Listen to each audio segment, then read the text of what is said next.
Today in class, we are going to talk about propaganda, which is something you've probably seen but didn't realize that's what it was.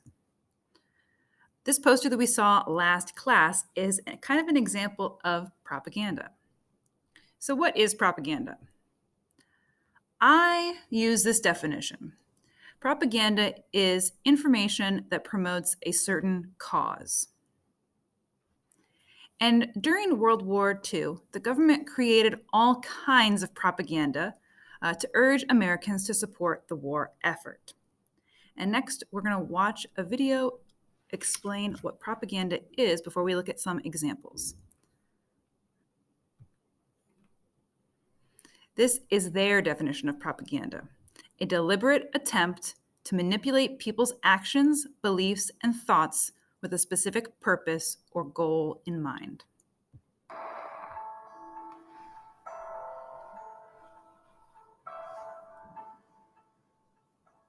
Propaganda was everywhere in World War II.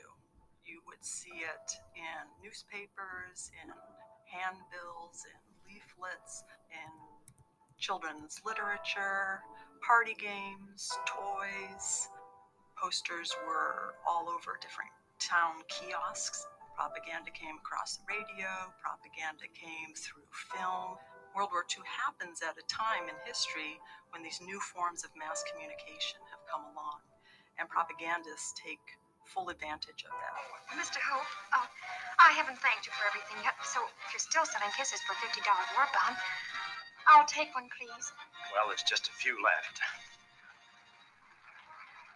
Most of the major combatant nations actually set up government bureaus or offices solely dedicated to the production of propaganda. World War II is what we call a total war.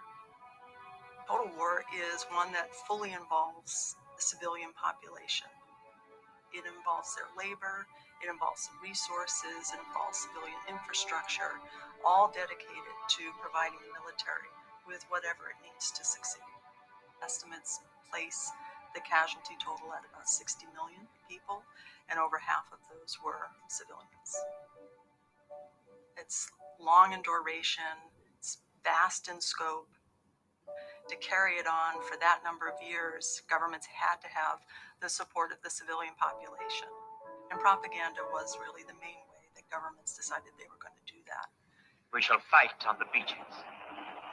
We shall fight on the landing grounds. We shall fight in the fields and in the streets. We shall fight in the hills. We shall never surrender. A lot of propaganda was directed towards civilians on the home front, directing them to do all kinds of things that was going to make the war effort possible. 48 United States of a free and sovereign America are at war. Every American has his job to do, and the will to do it, and the tools to do it with. Civilians were asked to ration food. They were asked to buy war bonds to finance the war. Look.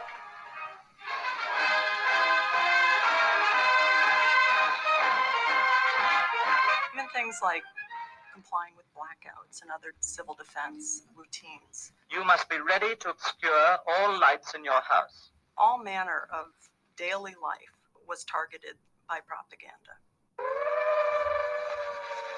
This hand rattle means gas. Put on your gas mask. And keep it on. Because there were spies operating in every theater of the war, you see in every country this theme of, be careful what you say, because you really never knew who you were talking to or who might be overhearing your conversation. Propaganda was effectively used to unite the civilian population and at the same time to identify the enemy. In Germany, propaganda was used to dehumanize an entire group of people, the Jewish population. This made the creation of concentration camps and later death camps possible, and it led directly to the Holocaust. You as a citizen don't know that what you're hearing or seeing or playing with is necessarily a tool of propaganda. People who are being brainwashed don't know they're being brainwashed. to some degree, you're sort of at the mercy of whoever is putting out that propaganda.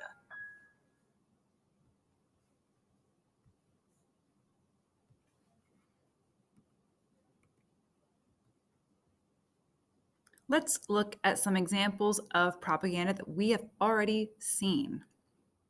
We saw propaganda encouraging Americans to ration and conserve.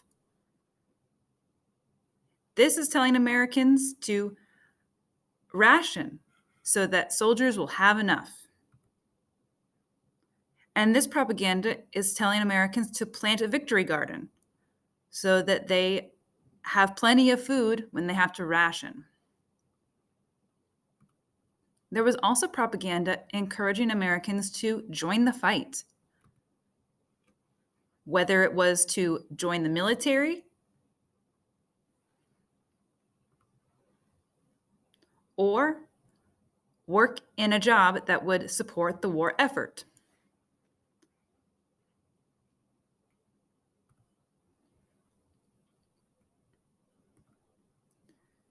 Propaganda persuades the audience in different ways.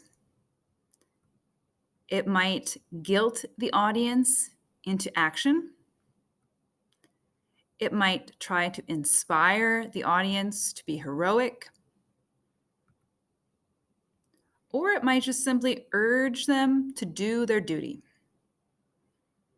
Let's look at some examples of this. These are examples of propaganda that use guilt.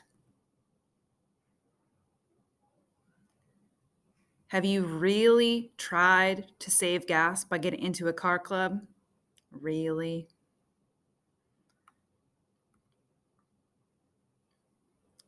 This one says, doing all you can, brother.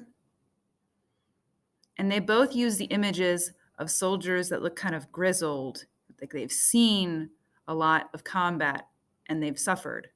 And are you doing enough back at home? Here are examples of propaganda that try to inspire the people that see it. This is a picture of Dory Miller, who received an award for his heroism during the attack on Pearl Harbor. He looks very stoic and triumphant. This propaganda reminds Americans that under fascism, there is no freedom of speech. And if you support the war effort, you are saving the freedom of speech.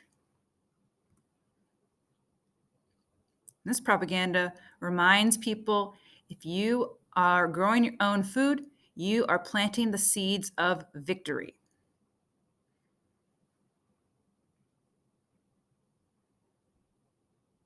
All of these use images. Look, all the characters, all the people are looking up. They're all inspiring. What you are going to do today is make your own propaganda in a few minutes. So let's look at some examples that students have made.